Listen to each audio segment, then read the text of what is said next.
Ça va? Qui c'est qui s'est déjà cassé un petit orteil? Ouais, ouais. C'est compliqué, hein? Le moindre petit doigt, le moindre petite blessure là au pied, on peut plus rien faire. Moi, j'ai passé tout l'été avec le bras comme ça, avec un bandage. Hein, j'avais une petite fracture au coude. Et je peux vous dire qu'on ne fait pas grand-chose en fait. Hein. Un bras en moins, c'est très compliqué. On ne peut pas taper à l'ordinateur, on ne peut pas faire la vaisselle, on ne peut pas... beaucoup de choses qu'on doit faire normalement et qu'on ne peut pas faire, quoi. Hein. Et ce qui est super, c'est que j'ai une femme qui ne s'est pas plainte de l'été. Ah, hein. Et donc on va penser à elle parce qu'elle est à la maison avec un fils qui a 39,7 de fièvre. Donc on pourra prier pour elle. Mais elle ne s'est pas plainte de l'été. Par contre, moi, vous auriez entendu « Oh, je ne veux pas aller... » hein, ok. Voilà. Un désagrément passager, quoi. Hein. C'est pas grand-chose, en fait, parce que qu'est-ce que c'est 5 semaines dans la vie, hein.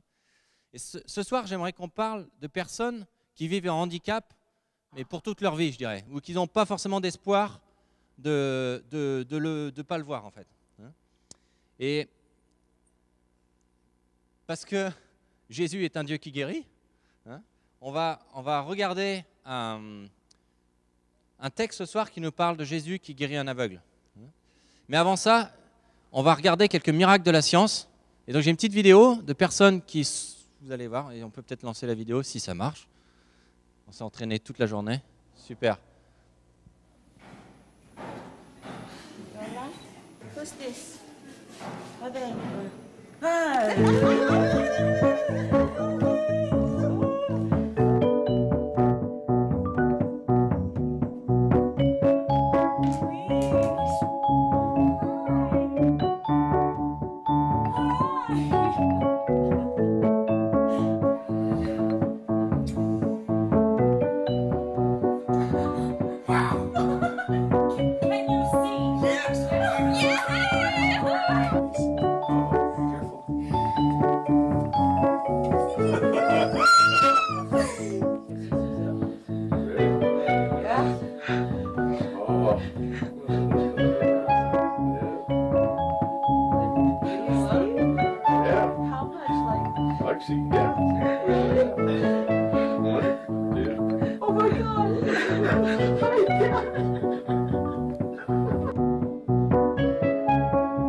That's cool.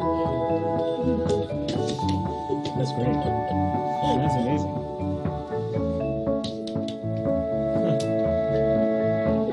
Changes in that shape. Exactly right. I picked you up. Oh, God bless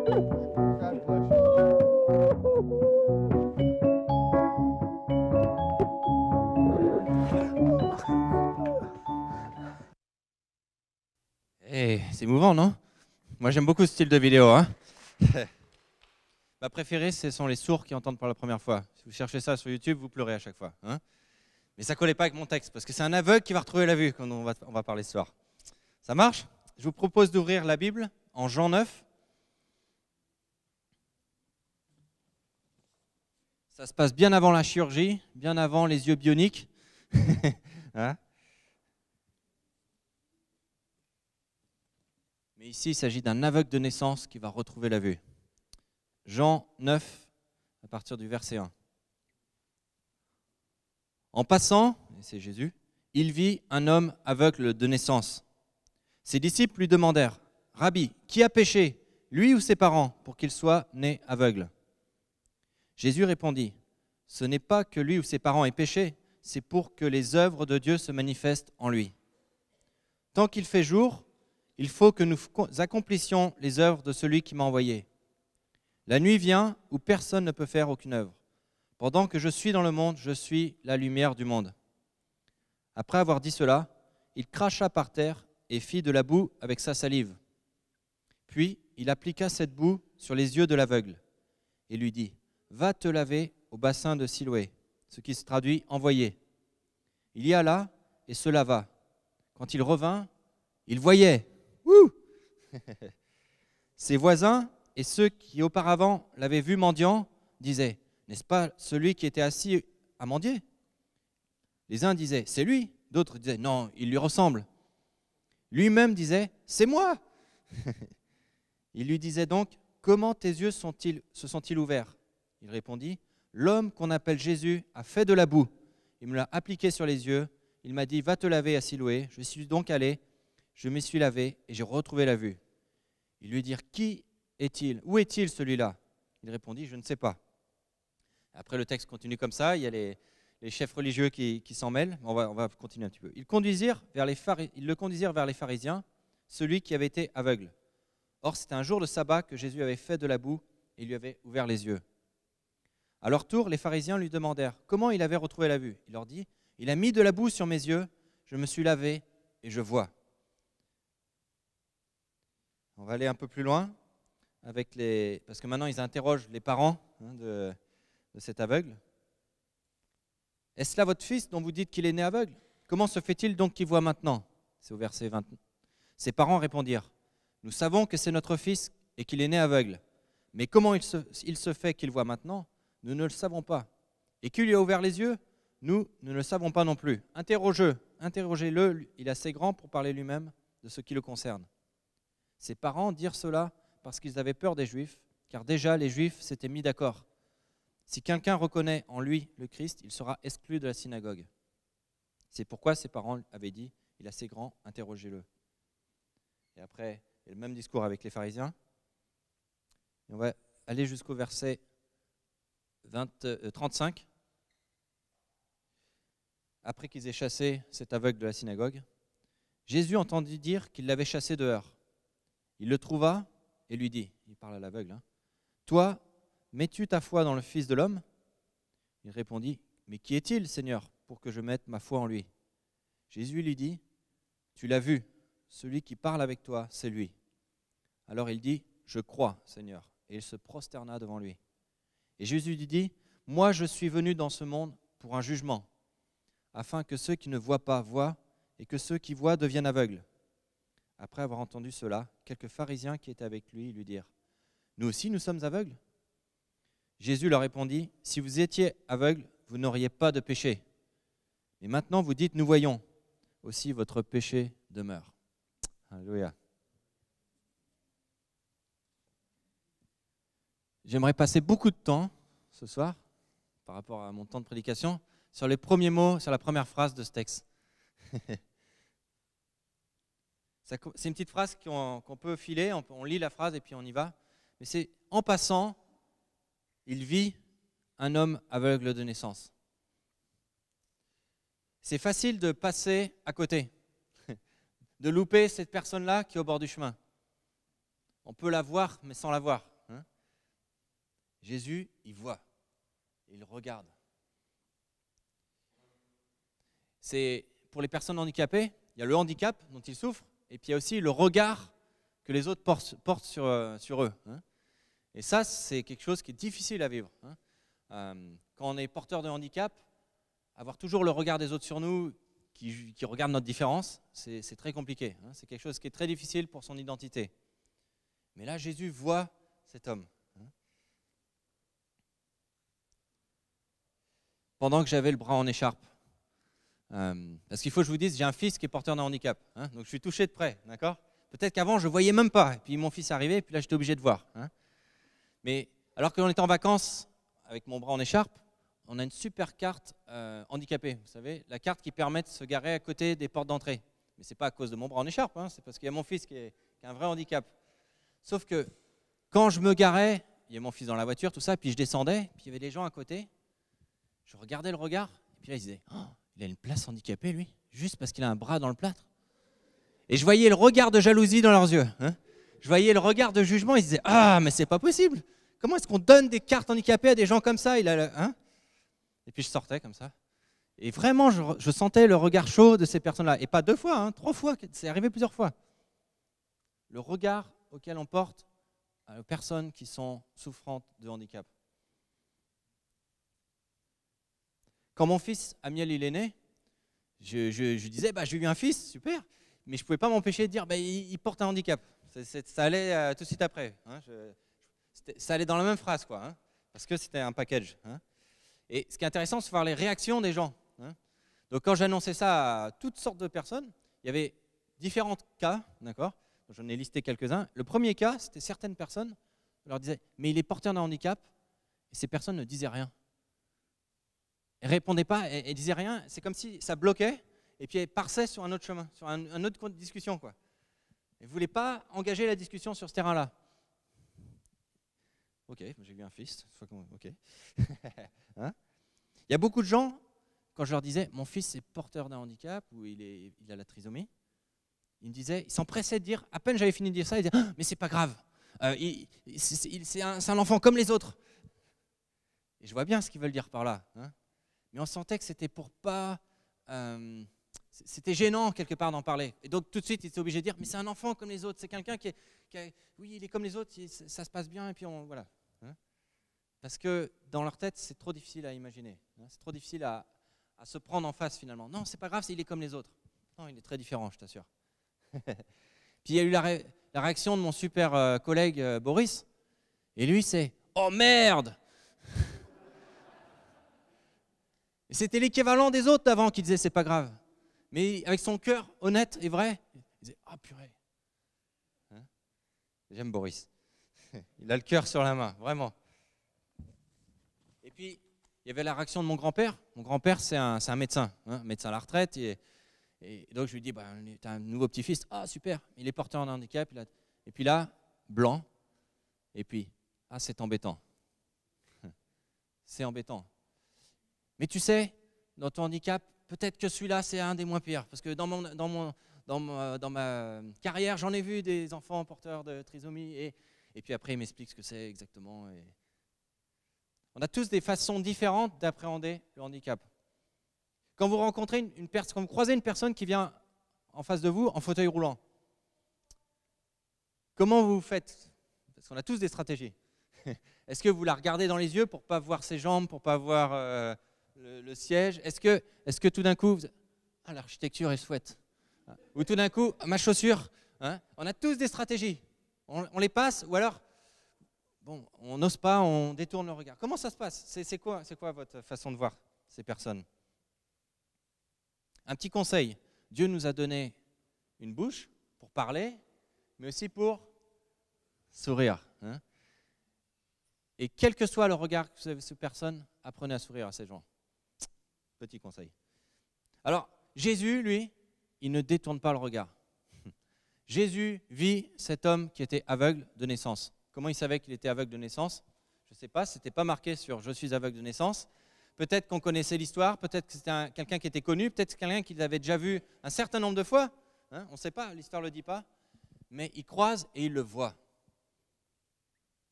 Et ce soir, pourquoi je parle sur ça? Parce que quand je me préparais, je voyais le regard de Dieu sur nous. Je voyais le regard de Jésus sur nous. Et c'est ça que j'aimerais qu'on ressente ensemble. Parce que Jésus nous voit, il ne fuit pas. Il n'est pas en train de dire « oh », il n'est pas en train de se détourner. Il voit et il regarde. Ce soir, il n'y a pas forcément ici des personnes qui sont aveugles. Hein? Peut-être, non, je ne crois pas. Il n'y a pas de gens, je ne vois pas de fauteuil, je ne vois pas. Mais j'aimerais vous dire qu'il y a beaucoup de personnes qui sont handicapées en fait. Beaucoup de personnes qui physiquement peut-être le sont, mais aussi peut-être qui sont handicapées par toutes sortes de choses dans leur vie. Hein? Handicapées par une certaine forme d'éducation qu'ils ont et toujours ils sont en train de se dévaluer. Peut-être handicapés par un mensonge qu'ils ont sur leur vie. Peut-être qu'ils sont handicapés par une certaine vision du monde qu'ils ont. Peut-être que dans telle ou telle situation, tu te sens inférieur ou différent ou pas capable ou limité. Ça s'appelle handicap, ça. Hein.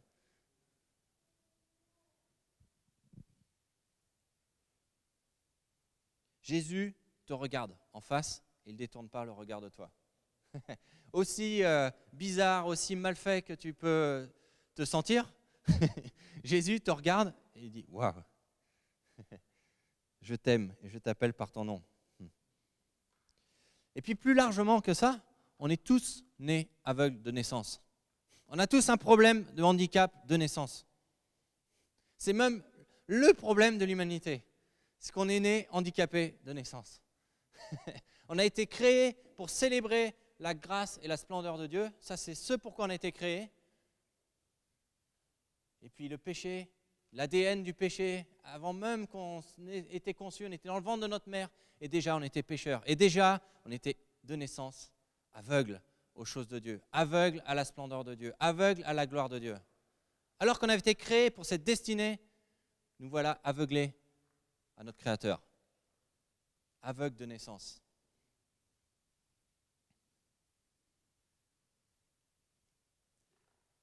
Jésus regarde en face sans se détourner des personnes. J'aimerais vous dire que ça, c'est ce que l'Évangile nous apprend.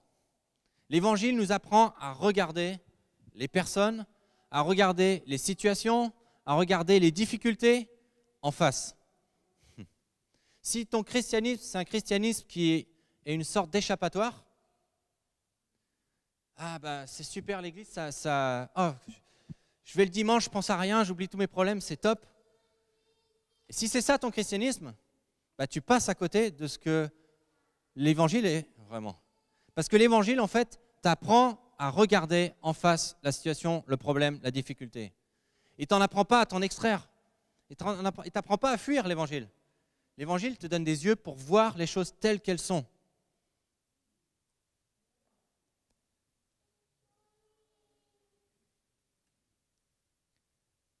L'évangile nous donne la force de regarder en face le péché, la maladie, la misère, parce que l'évangile transforme notre regard. Et ce soir, j'ai un titre pour notre super prédication, un regard transformé. Hein. L'église, la communauté des petits Christ, ça devrait être un lieu où toutes ces personnes qui se sentent handicapées, qui sont handicapées réellement dans leur corps, trouvent une famille. Peut-être que le monde ne voit pas, ou fait semblant de ne pas voir, mais nous, on devrait être ceux qui voient. Quand Jésus nous envoie annoncer la bonne nouvelle aux pauvres, j'aimerais vous dire que dans cette catégorie des pauvres, il inclut les personnes handicapées. En fait, c'est assez troublant, mais nous, on vit dans une génération qui est très différente de tout ce que les générations précédentes ont connu. Si tu naissais avec une malformation physique, déjà, tu avais peu de chances de t'en sortir, mais tu étais laissé pour compte. Quelqu'un qui était aveugle, c'était un mendiant. C'était très rare que quelqu'un qui était aveugle soit autre chose qu'un mendiant. Il fallait qu'il soit né dans une famille de très haute bourgeoisie ou très haute noblesse. Hein. Si tu étais aveugle, tu étais destiné à être mendiant. C'est pour ça que dans la Bible, on parle souvent des histoires où un mendiant est là et il est estropié, ou il est aveugle, ou il est... Voilà. Parce que c'est ça. Et c'est seulement dans nos générations que la société s'est dit, bah, c'est quand même pas juste. Et gloire à Dieu. Hein. Gloire à Dieu. Mais la pauvreté et le handicap, ça va souvent de pair.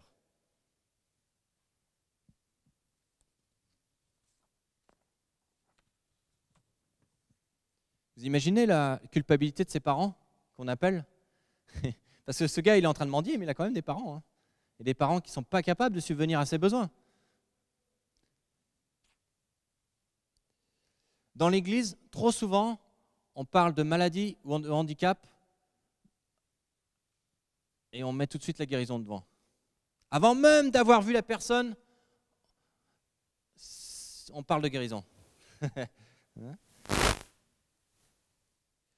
Il me semble que l'on devrait aborder les malades, d'un point de vue de l'amour inconditionnel, de la compassion. Bien sûr, ça inclut la guérison quelque part. Mais est-ce que c'est d'abord une personne à guérir ou c'est d'abord une personne à aimer? Est-ce qu'on est appelé à vivre à côté de ces personnes-là? Ah oui, vous pouvez toucher quelqu'un d'handicapé. Oui, cette malformation qui vous fait horreur, parce qu'il faut le dire les mots, vous pouvez y aller. Vivre à côté. Et oui, prier pour eux, pourquoi pas. Mais est-ce que c'est vraiment la première chose comme ça? Ma façon d'aimer les gens, c'est de prier pour eux. pour qu'il soit changé. Non, mais aime-les d'abord et puis... Hein, vous voyez ce que je veux dire. Vous savez, plus tard, Pierre et Jean, ils vont aller au temple, hein, c'est raconté en acte 3, ils vont voir le temple, et puis là, il y a quelqu'un qui fait la manche, et voilà ce qu'ils disent. Pierre, de même que Jean, fixa les yeux sur lui et dit « Regarde-nous ». Et il les regardait attentivement, s'attendant à recevoir d'eux quelque chose. Alors Pierre lui dit « Je n'ai ni argent ni or, mais ce que j'ai, je te le donne. Au nom de Jésus de Nazareth, lève-toi et marche. » Je ne sais pas si vous êtes comme moi, mais trop souvent, on lit ce texte-là en regardant les phrases que les apôtres ont dites, en disant « Ah, ils avaient la bonne formule, parce que visiblement, le gars, ça a marché derrière. Hein » Et on étudie tout ça, on fait des théologies sur ça, quand je crois qu'une bonne partie de ce qui s'est passé, c'est Pierre et Jean le regardèrent et lui dirent « Regarde-nous ». Dans ce regard échangé, il y a quelque chose qui s'est passé là. Il y a une connexion entre ces gens. Je n'ai ni argent ni or, mais ce que j'ai, je te le donne. Au nom de Jésus, lève-toi. Et ça a une autre différence que juste, allez, toi au fond de la foule, là-bas, viens et lève-toi. Non, regarde-nous. On se mouille, autrement dit. Par le regard passe beaucoup de choses. Hein.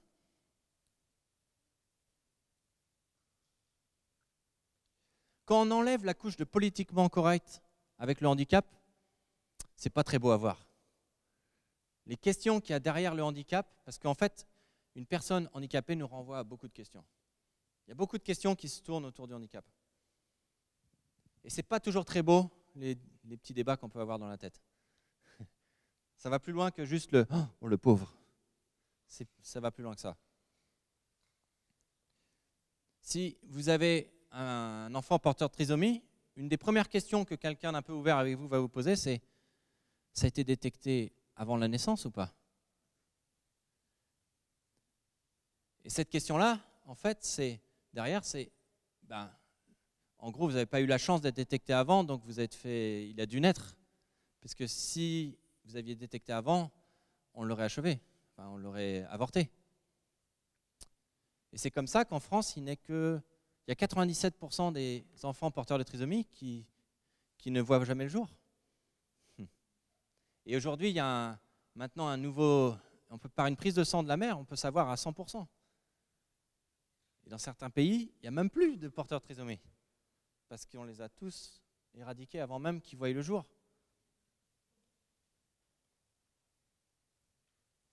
Peut-être que la question derrière, c'est « Mais est-ce que ça vaut vraiment la peine de vivre comme ça ? Est-ce que ça vaut vraiment la peine ?» Hein ? Vous voyez mon garçon à miel, vous vous dites « Oui, ça vaut la peine. Hein, on est d'accord. Hein ?» Mais est-ce que cette question-là, elle ne revient pas finalement dès qu'il y a une difficulté ? Ah, ces personnes âgées là, est-ce que ça vaut encore la peine qu'ils vivent ? Leur vie est derrière eux. Est-ce que ça vaut la peine ? On ne pourrait pas juste finir la vie là ? Est-ce que ça vaut la peine ? Tout l'argent qu'on dépense pour les maintenir en vie, tout l'argent qu'on dépense pour qu'ils aient une vieillesse heureuse, est-ce que ça vaut la peine ?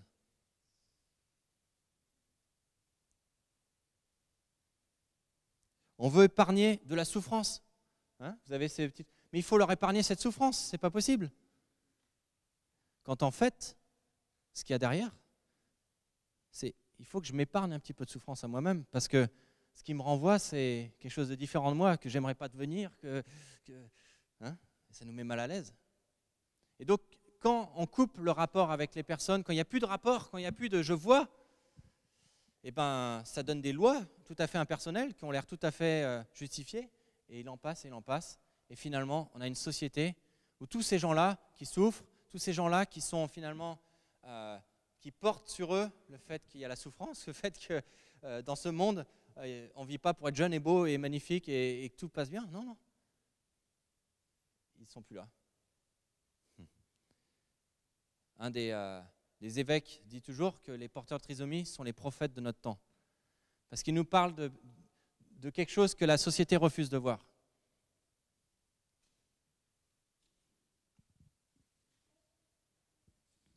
Et puis finalement, on arrive avec une question que les disciples posent. Parce qu'on va un peu avancer quand même, hein. On prêche sur un texte. Ces disciples lui demandèrent, « Qui a péché, lui ou ses parents, pour qu'il soit né aveugle ?» C'est une drôle de question, non ? Quand vous voyez une personne handicapée, est-ce que c'est ça que vous vous dites?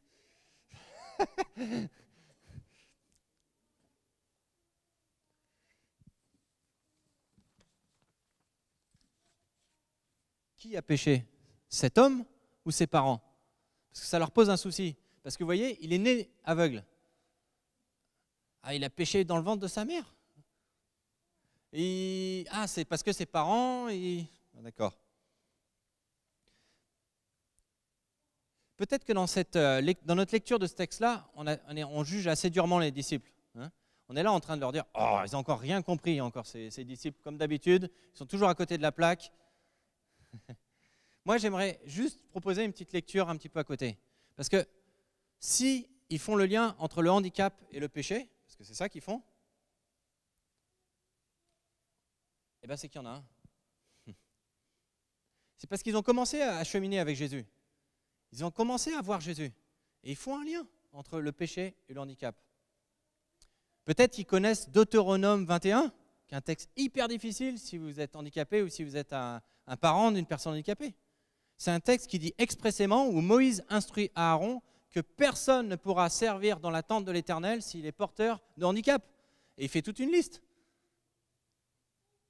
Aveugle en particulier. Hors de la tente, hors de l'accès de Dieu. Pourquoi? Ça renvoie à quelque chose qui n'est pas parfait. Oh. C'est dur. Peut-être que les disciples avaient ça en tête. Peut-être qu'ils se disaient... Je ne sais plus ce qu'ils disaient. En tout cas, peut-être ce que vous avez en tête, c'est « Oh là là, qu'est-ce qu'il fait à juger ces hommes ?» Mais il les juge. Hein. C'est dur à entendre ça. Est-ce qu'il a entendu cet aveugle, ce qu'il disait? Ici, en fait, il cherche la cause de l'infirmité. Et ça, c'est la grosse question avec le handicap. Mais pourquoi? Et si je suis honnête, je suis un papa d'un porteur handicapé. Je dis, mais pourquoi, Seigneur? Pourquoi est-ce que mon fils, il porte ce handicap? Et si je suis encore plus honnête, je vous dis même que, mais c'est lequel de mes péchés qui a pu faire que mon fils soit handicapé? Parce que la question que se posent beaucoup de personnes comme ça, c'est qu'est-ce que j'ai pu faire au bon Dieu? Hein? Mais qu'est-ce que j'ai pu faire? Et les disciples, ils vont déjà une partie de la réponse, ils disent, il y a le péché.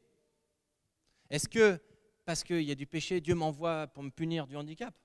Ça, c'est une vision d'un Dieu qui est un père fouettard un peu. Hein. Mais quelque part, c'est facile de la retrouver, cette vision-là. Hein. Non, ils ont raison dans le sens où, s'il y a le handicap, s'il y a la maladie, s'il y a le c'est parce qu'il y a le péché. C'est parce qu'il y a eu un homme, par la désobéissance d'un seul homme, le péché est rentré dans le monde. Et la nature entière, nos corps faiblissants, subissent les effets de ce péché. Waouh! Et donc, ils n'ont pas faux, les disciples, en un sens. Ils ont vu qu'il y a une relation entre la souffrance qu'on peut vivre en tant qu'homme et femme et le péché. Ce que Jésus fait, c'est qu'il va détourner le côté automatique de notre vision de « tu as fait ça, tu vas en subir les conséquences immédiates ». Il va aller plus loin dans le débat, mais ils n'ont pas tout faux, ces disciples. Et combien de commentaires vous lisez? Ils disent « Oh, mais Jésus, il dit non, il dit ça n'a rien à voir avec le péché ». Vous avez même des traductions de la Bible en français que vous pouvez lire qui laissent penser que « Oh non, ça n'a rien à voir avec le péché, c'est pour ma gloire ». Mais la vérité, c'est que, ouais, Jésus est venu pour réparer, il est venu pour éradiquer ce que le péché fait. Il est venu pour changer, transformer. Là où le péché avait pris, avait rendu les choses moches, horribles, il les transforme et fait quelque chose pour sa gloire.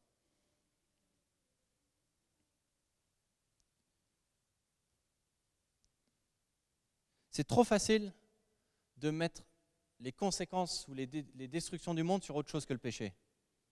Même les chrétiens, on est vachement forts avec ça. Je me souviens d'un gars qui était venu en me disant « Oh, tu vois, tous ces problèmes de famille, tous ces trucs et tout ça. » Je l'avais écouté parler avant, il m'avait raconté sa vie et tout ça. Il dit « Ah, je suis sous attaque sans arrêt, c'est l'ennemi qui m'en veut, je fais tous les trucs. » Je lui ai dit « Non, écoute, c'est pas l'ennemi, c'est ton péché. Arrête de dire que c'est... Non, c'est ton péché. » Mais la bonne nouvelle, c'est que Dieu a venu pour ton péché, est venu payer pour ton péché, et qui veut bien t'aider avec les conséquences du péché. Parce que oui, tout ça, ce nœud avec ta famille, c'est parce qu'il y a eu c'est le péché, tout ce que tu as fait. Mais Dieu veut bien t'aider parce que c'est sa grâce même à gérer les conséquences de ton péché. Et cet homme, il était, ok, de l'espoir. Hein, il s'attendait à ce que je lui dise, attends, je vais prier pour toi et chasser des démons. Mais non, je lui ai dit, regarde ton péché. Il a confessé des choses, il a pu repartir avec le sourire. Et sachant que Dieu s'occupait de ses besoins. Amen. Alors, à la question pourquoi, hein, ses disciples, ils posent la question pourquoi. Jésus, il dit, je ne vais pas vous donner la cause. Regardez pas la cause, mais regardez à la destination. Regardez à ce pourquoi il y a tout ça. Pour ma gloire. Les disciples voulaient savoir pourquoi, et en gros, ils voulaient savoir qui est responsable. Ouais. Mais Jésus dit, non, regardez, c'est pour ma gloire. Je vous donne une destination. Quand on regarde notre monde cassé, nous les chrétiens, particulièrement, parce qu'on sait, et à juste titre, que c'est le péché qui est à la racine de ça, est-ce qu'on est sans arrêt en train de se lamenter à cause des dégâts du péché, ou est-ce qu'on est en train de dire, non, tout ça arrive, mais il y a une destination. Parce qu'on a un Dieu qui a parlé, il a envoyé son Fils, il a ouvert une voie, il a tracé une voie, c'est pour sa gloire. C'est afin que les œuvres de Dieu soient révélées en lui. C'est afin que le règne de Dieu soit manifesté dans sa vie. C'est afin que Jésus, la lumière du monde, puisse amener la lumière dans l'obscurité de sa vie. C'est afin que la gloire de Dieu soit rendue manifeste pour tous. Toute chose existe afin de glorifier Dieu. Toute chose.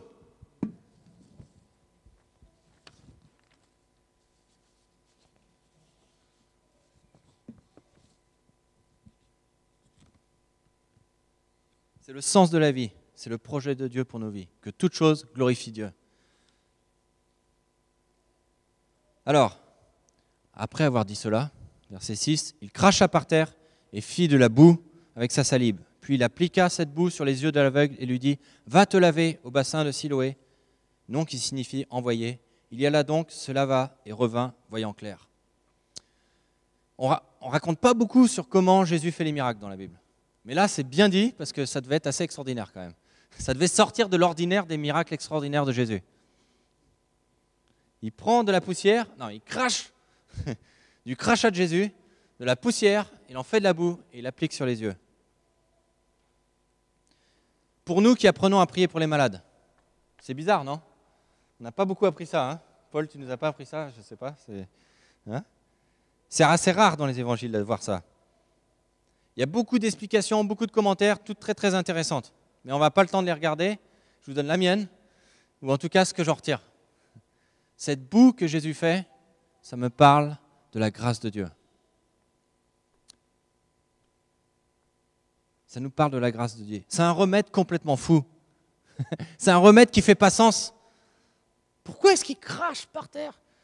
Ok, c'est de la salive de notre Seigneur Jésus-Christ, mais c'est quand même de la salive, et puis c'est quand même de la poussière, et c'est quand même de la boue. Ça n'a pas de sens. C'est insensé. Et la manifestation de la gloire de Dieu dans la vie de cet homme passe par de la boue. C'est comme la croix. Ça n'a pas de sens, c'est insensé. Comment le Sauveur du monde viendrait mourir sur une croix, sur la punition la plus horrible de l'époque, la plus honteuse? Mais c'est insensé, ça n'a pas de sens. C'est comme cette boue. Mais c'est répugnant, c'est un sacrifice. Comme cette boue. La grâce de Dieu, ça nous parle de cette grâce infinie. Le Sauveur s'est donné pour nous.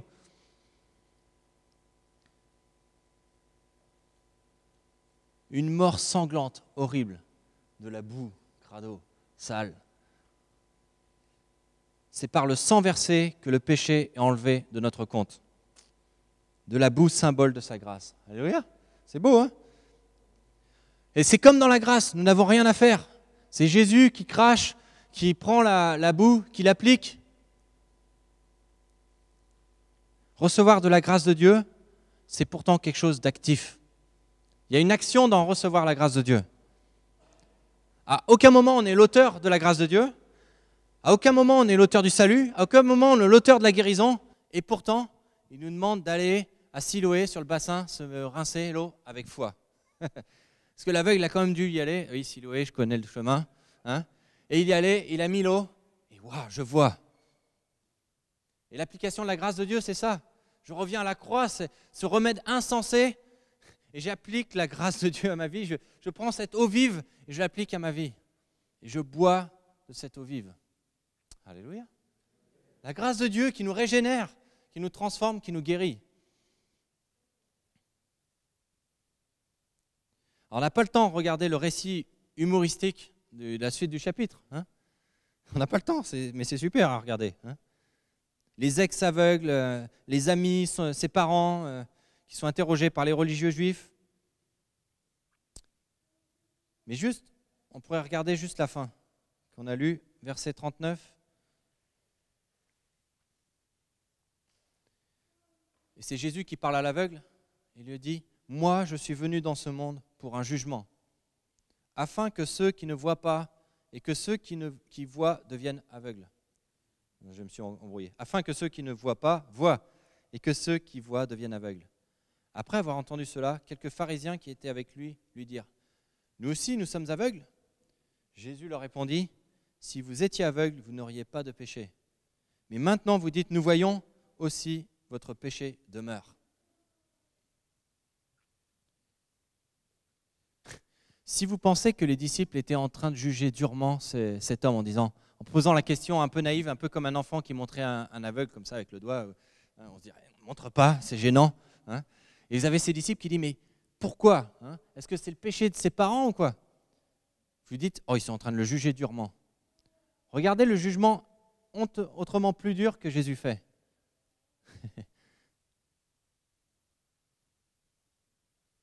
Je suis venu dans le monde pour un jugement, afin que ceux qui ne voient pas voient et que ceux qui voient deviennent aveugles. Ah, c'est autrement plus dur que ce que les disciples avaient dit. Hein? Ça doit nous rendre humbles. Hein? Parce que même les pharisiens et les juifs religieux arrogants, ils sont là, mais tu parles de nous, tu veux dire que c'est nous les aveugles dans l'histoire? Hein? Ça doit nous aider à rester humbles. Nous aussi, nous sommes des aveugles, ils disent les religieux. Ce soir, je vous ai dit que je parlais à une salle d'handicapés.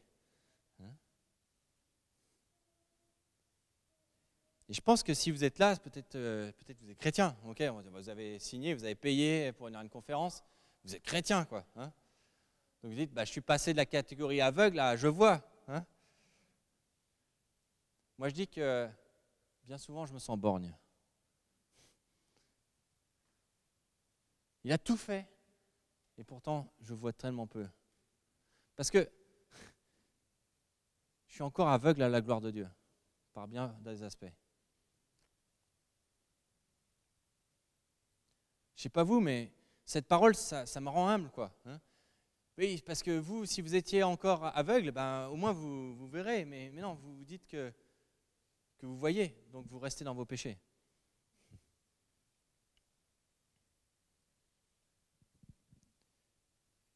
Je pense que toute cette conférence, ça va nous parler de revenir à Christ humblement.